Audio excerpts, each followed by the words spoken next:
ಜ್ವರದ ಆತಂಕ ಇರುವಂತಹ ಹಿನ್ನೆಲೆಯಲ್ಲಿ ಕೆಲವೊಂದು ಭಾಗದಲ್ಲಿ ಅಧಿಕಾರಿಗಳು ಪರಿಶೀಲನೆ ಮಾಡುವಂತಹ ಕೆಲಸವನ್ನ ಕೂಡ ಮಾಡಿದ್ರು. ಇನ್ನು ಚಿಕ್ಕಬಳ್ಳಾಪುರದ ವರದನಹಳ್ಳಿಯಲ್ಲಿ ಕೋಳಿಯನ್ನ ಬ್ಯಾನ್ ಮಾಡಲಾಗಿದೆ. 3 ತಿಂಗಳ ಕಾಲ ಯಾರೂ ಕೋಳಿಗಳನ್ನ ಸಾಕುವಂತಿಲ್ಲ. ಜೊತೆಗೆ ಗ್ರಾಮಕ್ಕೆ ಯಾರು ಕೂಡ ಕೋಳಿಯನ್ನ ಕೂಡ ತರುವಂತಿಲ್ಲ ಅನ್ನೋ ಆದೇಶವನ್ನ ಹೊರಡಿಸಲಾಗಿದೆ. ವರದನಹಳ್ಳಿಯಲ್ಲಿ ಚೆಕ್ ಪೋಸ್ಟ್ ಅನ್ನ ನಿರ್ಮಾಣ ಮಾಡಲಾಗಿದೆ. ಆ ಚೆಕ್ ಪೋಸ್ಟ್ ನಲ್ಲಿ ಒಬ್ಬ ಸಿಬ್ಬಂದಿ ಇಲ್ಲ. ನೆಪ ಮಾತ್ರಕ್ಕೆ ಚೆಕ್ ಪೋಸ್ಟ್ ಸೀಮಿತವಾಯ್ತಾ ಅನ್ನೋ ಪ್ರಶ್ನೆ. ನೋಡಿ, ವರದನಹಳ್ಳಿಯಲ್ಲಿ ಕೋಳಿಯನ್ನ ಬ್ಯಾನ್ ಮಾಡಿದ್ದಾರೆ. ಯಾರು ಕೂಡ ಕೋಳಿಯನ್ನ ಸಾಕೋ ಹಾಗಿಲ್ಲ. ಕೋಳಿಯನ್ನ ಯಾರು ಕೂಡ ವರದನಹಳ್ಳಿಗೆ ತರುವಂತಿಲ್ಲ. ಹಾಗಾಗಿ ಅಪ್ಪಿತಪ್ಪಿ ಯಾರಾದ್ರೂ ತಂದು ಬಿಡ್ತಾರೇನೋ ಅಂತೇಳಿ ಚೆಕ್ ಪೋಸ್ಟ್ ಅನ್ನ ನಿರ್ಮಾಣ ಮಾಡಿ ಪರಿಶೀಲನೆ ತಪಾಸಣೆ ಮಾಡಲಾಗ್ತಾ ಇತ್ತು. ಆದ್ರೆ ಚೆಕ್ ಪೋಸ್ಟ್ ನೆಪಕ್ ಮಾತ್ರಕ್ಕೆ ನಿರ್ಮಾಣ ಮಾಡಿದ್ದಾರೆ. ಆದ್ರೆ ಯಾವೊಬ್ಬ ಸಿಬ್ಬಂದಿ ಕೂಡ ಅಲ್ಲಿ ಇಲ್ಲ. ನಮ್ಮ ಪ್ರತಿನಿಧಿ ಅಭಿಷೇಕ್ ಒಂದು ಪ್ರತ್ಯಕ್ಷ ವರದಿಯನ್ನ ಕೊಟ್ಟಿದ್ದಾರೆ, ನೋಡ್ಕೊಂಡ್ಬನ್ನಿ. ಚಿಕ್ಕಬಳ್ಳಾಪುರದ ವರದಹಳ್ಳಿಯಲ್ಲಿ ಕೋಳಿ ಜ್ವರ ಕಾಣಿಸಿಕೊಂಡಿದೆ, ಹಕ್ಕಿ ಜ್ವರ ಕಾಣಿಸಿಕೊಂಡಿದೆ. ಈ ನಿಟ್ಟಿನಲ್ಲಿ ಮುಂಜಾಗ್ರತಾ ಕ್ರಮವನ್ನು ವಹಿಸಬೇಕು ಅಂತ ಚಿಕ್ಕಬಳ್ಳಾಪುರ ಜಿಲ್ಲಾಧಿಕಾರಿಗಳ ಕಚೇರಿಯಿಂದ ಆದೇಶ ಆಗಿರುವಂತದ್ದು. ಒಂದ್ 2-3 ದಿನಗಳಿಂದ ಇಲ್ಲಿ ಈ ಒಂದು ಜಾಗದಲ್ಲಿ ಔಷಧಗಳ ಸಿಂಪಡಿಕೆ ಮಾಡ್ತಿರುವಂತದ್ದು, ಜ್ವರ ಬಂದಿರುವಂತಹ ಹಕ್ಕಿಗಳನ್ನ ಈ ಸದ್ಯದ ಮಟ್ಟಿಗೆ ಹೂತಾಕ್ತಿರುವಂತಹ ಕೆಲಸಗಳು ನಡೀತಾ ಇದೆ. ಅದರ ಜೊತೆಗೆ ಈ ಊರಿನ ಒಳಗಿಂದ ಹೊರಗೆ ಚಿಕನ್ ಹೋಗಬಾರದು, ಹೊರಗಿಂದ ಒಳಗೆ ಕೋಳಿಗಳನ್ನ ತರಬಾರದು ಅನ್ನೋ ಕಾರಣದಿಂದ ಒಂದು ಚೆಕ್ ಪೋಸ್ಟ್ ಅನ್ನ ಈಗ ನಿರ್ಮಾಣ ಮಾಡಲಾಗಿರುವಂತದ್ದು. ಆದ್ರೆ ಅಲ್ಲಿರುವ ವ್ಯವಸ್ಥೆ ಯಾವ ರೀತಿ ಇದೆ, ಇಲ್ಲಿರುವ ಸಿಬ್ಬಂದಿಗಳು ಏನ್ ಮಾಡ್ತಾರೆ ತೋರಿಸುವಂತ ಪ್ರಯತ್ನವನ್ನ ಕ್ಯಾಮರಾ ಪರ್ಸನ್ ಮಂಜುನಾಥ್ ನಿಮಗೆ ತೋರಿಸ್ತಾ ಇರುವಂತದ್ದು. ಜಿಲ್ಲಾಡಳಿತ, ಜಿಲ್ಲಾ ಪಂಚಾಯತ್, ಜಿಲ್ಲಾ ಪೊಲೀಸ್, ಚಿಕ್ಕಬಳ್ಳಾಪುರ ಜಿಲ್ಲೆ, ಕರ್ನಾಟಕ ಸರ್ಕಾರದ ಬೋರ್ಡ್ ಅನ್ನು ಹಾಕಿದ್ದಾರಂತೆ. ಹಕ್ಕಿ ಜ್ವರ ತಪಾಸಣಾ ಕೇಂದ್ರ ಅಥವಾ ಬರ್ಡ್ ಫ್ಲೂ ಚೆಕ್ ಪೋಸ್ಟ್ ಅಂತ ಹಾಕಿ ಲೊಕೇಶನ್ ಸಮೇತ ಹಾಕಿದ್ದಾರೆ. ಒಂದು ಶಾಮಿಯಾನ ಕೂಡ ಹಾಕಿದ್ದಾರೆ. ಆದ್ರೆ ಇಲ್ಲಿರುವಂತಹ ಅಧಿಕಾರಿ ಸಿಬ್ಬಂದಿಗಳ ಸಂಖ್ಯೆಯನ್ನ ನಾವು ನೋಡಿಸ್ತಾ ಇರುವಂತದ್ದು.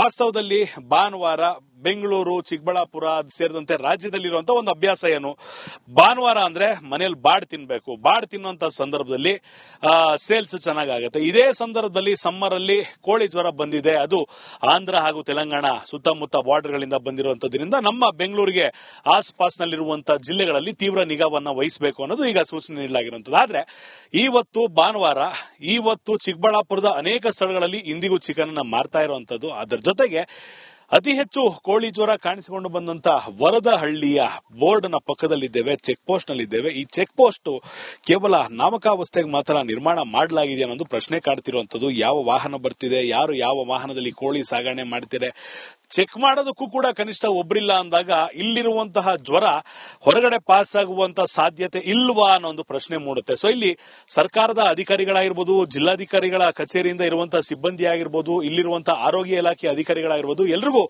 ಒಂದು ಪ್ರಶ್ನೆ ರಿಪಬ್ಲಿಕ್ ಕನ್ನಡ ಇಡ್ತಿರುವಂತದ್ದು, ಕೇವಲ ಮಾಧ್ಯಮ ಹೇಳಿಕೆಗೆ ಮಾತ್ರ ನಿಮ್ಮ ಕೆಲಸ ಸೀಮಿತ ಆಯ್ತಾ, ಅಥವಾ ಒಂದು ವೇಳೆ ನಿಜವಾಗ್ಲೂ ಯಾರಾದ್ರೂ ಊಟ ಮಾಡ್ಲಿಕ್ಕೆ ಹೋಗಿದ್ದಾರೆ ಇಲ್ಲಿರುವಂತಹ ಸಿಬ್ಬಂದಿ ಅನ್ನೋದು ಇದ್ರೂ ಕೂಡ ಕನಿಷ್ಠ ಪಕ್ಷ ಒಬ್ಬ ವ್ಯಕ್ತಿಯನ್ನ ಇಲ್ಲಿ ನಿಯೋಜನೆ ಮಾಡ್ಲಿಕ್ಕೆ ಆಗೋದಿಲ್ವಾ? ಇದೇ ಸಂದರ್ಭದಲ್ಲಿ ನಾವಾಗ್ಲಿ ನೀವಾಗ್ಲಿ ಯಾರೋ ಒಂದಿಷ್ಟು ಕೋಳಿಗಳನ್ನ ಇಲ್ಲಿ ಸಾಗಣೆ ಮಾಡಿದ್ರೆ ಯಾರ ಗಮನಕ್ಕೆ ಹೋಗುತ್ತೆ ಸ್ವಾಮಿ ಅನ್ನೋದು ಪ್ರಶ್ನೆ ಆಗಿರುವಂತದ್ದು. ಅದಕ್ಕೆ ಉತ್ತರವನ್ನ ಇಲ್ಲಿ ಯಾವೆಲ್ಲ ಅಧಿಕಾರಿಗಳು ಇರಬೇಕಿತ್ತು, ಯಾವ ಸಿಬ್ಬಂದಿಯನ್ನ ನಿಯೋಜನೆ ಮಾಡಲಾಗಿತ್ತು, ಅವರೇ ಉತ್ತರ ಕೊಡಬೇಕಾದಂತ ಸಾಧ್ಯತೆ, ಉತ್ತರ ಕೊಡಬೇಕಾಗಿರುವಂತದ್ದು ಇರೋದು. ಸೊ ಇನ್ನೇನು ಕೆಲವೇ ನಿಮಿಷಗಳಲ್ಲಿ ಊರಿಗೂ ಹೋಗೋಣ. ಊರಿನಲ್ಲಿರುವಂತಹ ಚಿತ್ರಣ ಯಾವ ರೀತಿ ಇದೆ, ಏನೆಲ್ಲ ನಡೀತಾ ಇದೆ ಅಂತ ಮುಂದಿನ ಭಾಗದಲ್ಲಿ ನೋಡೋಣ. ಅಲ್ಲಿವರೆಗೂ ರಿಪಬ್ಲಿಕ್ ಕನ್ನಡ ನೋಡ್ತಾ ಇರಿ. ಕ್ಯಾಮರಾ ಪರ್ಸನ್ ಮಂಜುನಾಥ್ ಜೊತೆ ಅಭಿಷೇಕ್ ಬಿವಿ, ರಿಪಬ್ಲಿಕ್ ಕನ್ನಡ, ಬೆಂಗಳೂರು.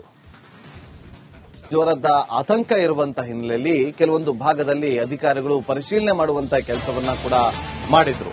ಇನ್ನು ಚಿಕ್ಕಬಳ್ಳಾಪುರದ ವರದನಹಳ್ಳಿಯಲ್ಲಿ ಕೋಳಿಯನ್ನ ಬ್ಯಾನ್ ಮಾಡಲಾಗಿದೆ. 3 ತಿಂಗಳ ಕಾಲ ಯಾರೂ ಕೋಳಿಗಳನ್ನ ಸಾಕುವಂತಿಲ್ಲ. ಜೊತೆಗೆ ಗ್ರಾಮಕ್ಕೆ ಯಾರು ಕೂಡ ಕೋಳಿಯನ್ನ ಕೂಡ ತರುವಂತಿಲ್ಲ ಅನ್ನೋ ಆದೇಶವನ್ನ ಹೊರಡಿಸಲಾಗಿದೆ. ವರದನಹಳ್ಳಿಯಲ್ಲಿ ಚೆಕ್ ಪೋಸ್ಟ್ ಅನ್ನ ನಿರ್ಮಾಣ ಮಾಡಲಾಗಿದೆ. ಆ ಚೆಕ್ ಪೋಸ್ಟ್ ನಲ್ಲಿ ಒಬ್ಬ ಸಿಬ್ಬಂದಿ ಇಲ್ಲ. ನೆಪ ಮಾತ್ರಕ್ಕೆ ಚೆಕ್ ಪೋಸ್ಟ್ ಸೀಮಿತವಾಯ್ತಾ ಅನ್ನೋ ಪ್ರಶ್ನೆ. ನೋಡಿ, ವರದನಹಳ್ಳಿಯಲ್ಲಿ ಕೋಳಿಯನ್ನ ಬ್ಯಾನ್ ಮಾಡಿದ್ದಾರೆ. ಯಾರು ಕೂಡ ಕೋಳಿಯನ್ನ ಸಾಕೋ ಹಾಗಿಲ್ಲ. ಕೋಳಿಯನ್ನ ಯಾರು ಕೂಡ ವರದನಹಳ್ಳಿಗೆ ತರುವಂತಿಲ್ಲ. ಹಾಗಾಗಿ ಅಪ್ಪಿತಪ್ಪಿ ಯಾರಾದ್ರೂ ತಂದು ಬಿಡ್ತಾರೇನೋ ಅಂತೇಳಿ ಚೆಕ್ ಪೋಸ್ಟ್ ಅನ್ನ ನಿರ್ಮಾಣ ಮಾಡಿ ಪರಿಶೀಲನೆ ತಪಾಸಣೆ ಮಾಡಲಾಗ್ತಾ ಇತ್ತು. ಆದ್ರೆ ಚೆಕ್ ಪೋಸ್ಟ್ ನೆಪಕ್ ಮಾತ್ರಕ್ಕೆ ನಿರ್ಮಾಣ ಮಾಡಿದ್ದಾರೆ. ಆದ್ರೆ ಯಾವೊಬ್ಬ ಸಿಬ್ಬಂದಿ ಕೂಡ ಅಲ್ಲಿ ಇಲ್ಲ. ನಮ್ಮ ಪ್ರತಿನಿಧಿ ಅಭಿಷೇಕ್ ಒಂದು ಪ್ರತ್ಯಕ್ಷ ವರದಿಯನ್ನ ಕೊಟ್ಟಿದ್ದಾರೆ, ನೋಡ್ಕೊಂಡ್ಬನ್ನಿ. ಚಿಕ್ಕಬಳ್ಳಾಪುರದ ವರದಹಳ್ಳಿಯಲ್ಲಿ ಕೋಳಿ ಜ್ವರ ಕಾಣಿಸಿಕೊಂಡಿದೆ, ಹಕ್ಕಿ ಜ್ವರ ಕಾಣಿಸಿಕೊಂಡಿದೆ. ಈ ನಿಟ್ಟಿನಲ್ಲಿ ಮುಂಜಾಗ್ರತಾ ಕ್ರಮವನ್ನು ವಹಿಸಬೇಕು ಅಂತ ಚಿಕ್ಕಬಳ್ಳಾಪುರ ಜಿಲ್ಲಾಧಿಕಾರಿಗಳ ಕಚೇರಿಯಿಂದ ಆದೇಶ ಆಗಿರುವಂತದ್ದು. ಒಂದ್ 2-3 ದಿನಗಳಿಂದ ಇಲ್ಲಿ ಈ ಒಂದು ಜಾಗದಲ್ಲಿ ಔಷಧಗಳ ಸಿಂಪಡಿಕೆ ಮಾಡ್ತಿರುವಂತದ್ದು, ಜ್ವರ ಬಂದಿರುವಂತಹ ಹಕ್ಕಿಗಳನ್ನ ಈ ಸದ್ಯದ ಮಟ್ಟಿಗೆ ಹೂತಾಕ್ತಿರುವಂತ ಕೆಲಸಗಳು ನಡೀತಾ ಇದೆ. ಅದರ ಜೊತೆಗೆ ಈ ಊರಿನ ಒಳಗಿಂದ ಹೊರಗೆ ಚಿಕನ್ ಹೋಗಬಾರದು, ಹೊರಗಿಂದ ಒಳಗೆ ಕೋಳಿಗಳನ್ನ ತರಬಾರದು ಅನ್ನೋ ಕಾರಣದಿಂದ ಒಂದು ಚೆಕ್ ಪೋಸ್ಟ್ ಅನ್ನ ಈಗ ನಿರ್ಮಾಣ ಮಾಡಲಾಗಿರುವಂತದ್ದು. ಆದ್ರೆ ಅಲ್ಲಿರುವ ವ್ಯವಸ್ಥೆ ಯಾವ ರೀತಿ ಇದೆ, ಇಲ್ಲಿರುವ ಸಿಬ್ಬಂದಿಗಳು ಏನ್ ಮಾಡ್ತಾರೆ ತೋರಿಸುವಂತ ಪ್ರಯತ್ನವನ್ನ ಕ್ಯಾಮರಾ ಪರ್ಸನ್ ಮಂಜುನಾಥ್ ನಿಮಗೆ ತೋರಿಸ್ತಾ ಇರುವಂತದ್ದು. ಜಿಲ್ಲಾಡಳಿತ, ಜಿಲ್ಲಾ ಪಂಚಾಯತ್, ಜಿಲ್ಲಾ ಪೊಲೀಸ್, ಚಿಕ್ಕಬಳ್ಳಾಪುರ ಜಿಲ್ಲೆ, ಕರ್ನಾಟಕ ಸರ್ಕಾರದ ಬೋರ್ಡ್ ಅನ್ನು ಹಾಕಿದ್ದಾರಂತೆ. ಹಕ್ಕಿ ಜ್ವರ ತಪಾಸಣಾ ಕೇಂದ್ರ ಅಥವಾ ಬರ್ಡ್ ಫ್ಲೂ ಚೆಕ್ ಪೋಸ್ಟ್ ಅಂತ ಹಾಕಿ ಲೊಕೇಶನ್ ಸಮೇತ ಹಾಕಿದ್ದಾರೆ. ಒಂದು ಶಾಮಿಯಾನ ಕೂಡ ಹಾಕಿದ್ದಾರೆ. ಆದ್ರೆ ಇಲ್ಲಿರುವಂತಹ ಅಧಿಕಾರಿ ಸಿಬ್ಬಂದಿಗಳ ಸಂಖ್ಯೆಯನ್ನ ನಾವು ನೋಡಿಸ್ತಾ ಇರುವಂತದ್ದು.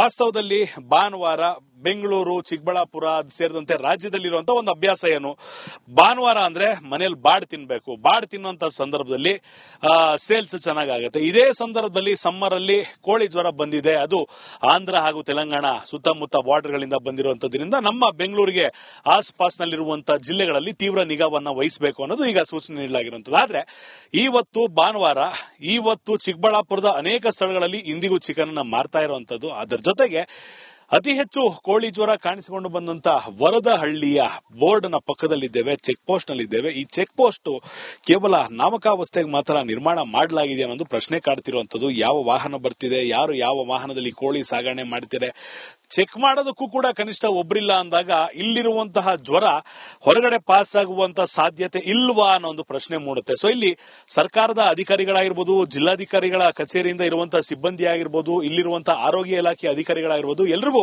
ಒಂದು ಪ್ರಶ್ನೆ ರಿಪಬ್ಲಿಕ್ ಕನ್ನಡ ಇಡ್ತಿರುವಂತದ್ದು, ಕೇವಲ ಮಾಧ್ಯಮ ಹೇಳಿಕೆಗೆ ಮಾತ್ರ ನಿಮ್ಮ ಕೆಲಸ ಸೀಮಿತ ಆಯ್ತಾ, ಅಥವಾ ಒಂದು ವೇಳೆ ನಿಜವಾಗ್ಲೂ ಯಾರಾದ್ರೂ ಊಟ ಮಾಡ್ಲಿಕ್ಕೆ ಹೋಗಿದ್ದಾರೆ ಇಲ್ಲಿರುವಂತಹ ಸಿಬ್ಬಂದಿ ಅನ್ನೋದು ಇದ್ರೂ ಕೂಡ ಕನಿಷ್ಠ ಪಕ್ಷ ಒಬ್ಬ ವ್ಯಕ್ತಿಯನ್ನ ಇಲ್ಲಿ ನಿಯೋಜನೆ ಮಾಡ್ಲಿಕ್ಕೆ ಆಗೋದಿಲ್ವಾ? ಇದೇ ಸಂದರ್ಭದಲ್ಲೇ ನಾವಾಗ್ಲಿ ನೀವಾಗ್ಲಿ ಯಾರೋ ಒಂದಿಷ್ಟು ಕೋಳಿಗಳನ್ನ ಇಲ್ಲಿ ಸಾಗಣೆ ಮಾಡಿದ್ರೆ ಯಾರ ಗಮನಕ್ಕೆ ಹೋಗುತ್ತೆ ಸ್ವಾಮಿ ಅನ್ನೋದು ಪ್ರಶ್ನೆ ಆಗಿರುವಂತದ್ದು. ಅದಕ್ಕೆ ಉತ್ತರವನ್ನ ಇಲ್ಲಿ ಯಾವೆಲ್ಲ ಅಧಿಕಾರಿಗಳು ಇರಬೇಕಿತ್ತು, ಯಾವ ಸಿಬ್ಬಂದಿಯನ್ನ ನಿಯೋಜನೆ ಮಾಡಲಾಗಿತ್ತು, ಅವರೇ ಉತ್ತರ ಕೊಡಬೇಕಾದಂತ ಸಾಧ್ಯತೆ, ಉತ್ತರ ಕೊಡಬೇಕಾಗಿರುವಂತದ್ದು ಇರೋದು. ಸೊ ಇನ್ನೇನು ಕೆಲವೇ ನಿಮಿಷಗಳಲ್ಲಿ ಊರಿಗೂ ಹೋಗೋಣ. ಊರಿನಲ್ಲಿರುವಂತಹ ಚಿತ್ರಣ ಯಾವ ರೀತಿ ಇದೆ, ಏನೆಲ್ಲ ನಡೀತಾ ಇದೆ ಅಂತ ಮುಂದಿನ ಭಾಗದಲ್ಲಿ ನೋಡೋಣ. ಅಲ್ಲಿವರೆಗೂ ರಿಪಬ್ಲಿಕ್ ಕನ್ನಡ ನೋಡ್ತಾ ಇರಿ. ಕ್ಯಾಮರಾ ಪರ್ಸನ್ ಮಂಜುನಾಥ್ ಜೊತೆ ಅಭಿಷೇಕ್ ಬಿವಿ, ರಿಪಬ್ಲಿಕ್ ಕನ್ನಡ, ಬೆಂಗಳೂರು.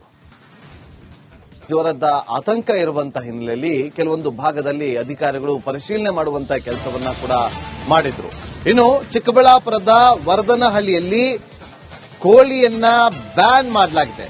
3 ತಿಂಗಳ ಕಾಲ ಯಾರೂ ಕೋಳಿಗಳನ್ನ ಸಾಕುವಂತಿಲ್ಲ, ಜೊತೆಗೆ ಗ್ರಾಮಕ್ಕೆ ಯಾರು ಕೂಡ ಕೋಳಿಯನ್ನ ಕೂಡ ತರುವಂತಿಲ್ಲ ಅನ್ನೋ ಆದೇಶವನ್ನ ಹೊರಡಿಸಲಾಗಿದೆ. ವರದನಹಳ್ಳಿಯಲ್ಲಿ ಚೆಕ್ ಪೋಸ್ಟ್ ಅನ್ನ ನಿರ್ಮಾಣ ಮಾಡಲಾಗಿದೆ. ಆ ಚೆಕ್ ಪೋಸ್ಟ್ ನಲ್ಲಿ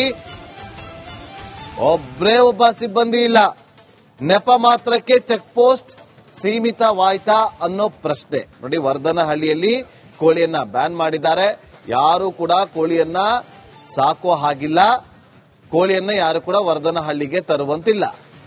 ಹಾಗಾಗಿ ಅಪ್ಪಿತಪ್ಪಿ ಯಾರಾದ್ರೂ ತಂದು ಬಿಡ್ತಾರೇನೋ ಅಂತೇಳಿ ಚೆಕ್ ಪೋಸ್ಟ್ ಅನ್ನ ನಿರ್ಮಾಣ ಮಾಡಿ ಪರಿಶೀಲನೆ ತಪಾಸಣೆ ಮಾಡಲಾಗ್ತಾ ಇತ್ತು. ಆದ್ರೆ ಚೆಕ್ ಪೋಸ್ಟ್ ನೆಪಕ್ ಮಾತ್ರಕ್ಕೆ ನಿರ್ಮಾಣ ಮಾಡಿದ್ದಾರೆ.